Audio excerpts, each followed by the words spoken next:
What do you see as the effects on smaller businesses versus larger businesses, or in the whole?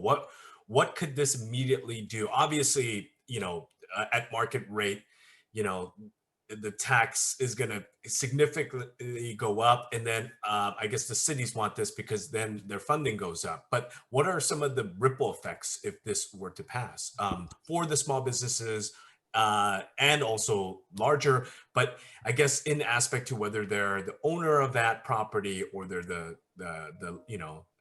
tenants essentially. So there's a couple different vantage points that you can look at this from. Sure. There are I'll give you the argument for it, Hmm. for Prop 15, Hmm. and the argument goes like this: when I'm leasing, when someone's leasing their property out to a tenant, Hmm. they're going to ask the market rate, Right. right?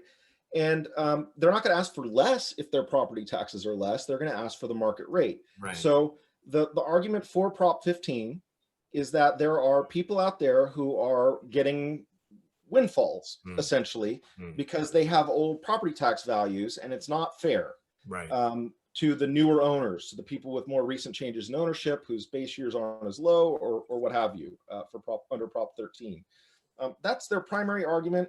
There's also some sub arguments in there that brought about Prop 15, Mm. such as there's been a lot of noise made that over time Prop 13 has put more of the tax burden on residential property versus commercial. Mm. I As last I heard, that was debunked Mm. by the legislative analyst's office. Yeah. But there's a lot of sub arguments, but that's the main one. The main Okay. one is, why are we benefiting an old business over a new one, Right. for example, Right. right? Okay.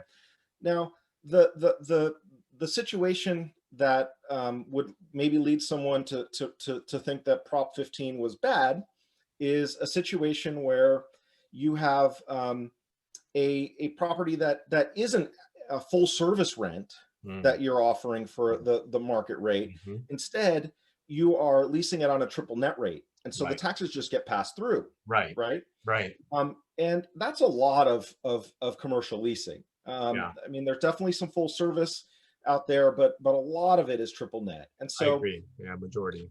right. So what happens is let's take up any mini mall you want. Mm. You've got a bunch of tenants on triple net leases in there, and Mhm. the taxes are going to go up, and they're going to get immediately pushed through to those tenants. Exactly. Um, and what it's going to do is uh, it's going to hurt everyone Yeah. who's operating under that, but it's really going to hurt a lot of the neighborhood favorite businesses. Hmm. Um, and the argument against it again is, a, that's bad, Yeah. because part of what Prop 13 originally tried to protect was the character of neighborhoods, Hmm. but then they were focused on retirees and fixed income folks Hmm. who were losing their homes. Right. Now it's sort of these older businesses that are going to get pushed out because they're not going to be able to afford those rents. Hmm. So that's a big problem.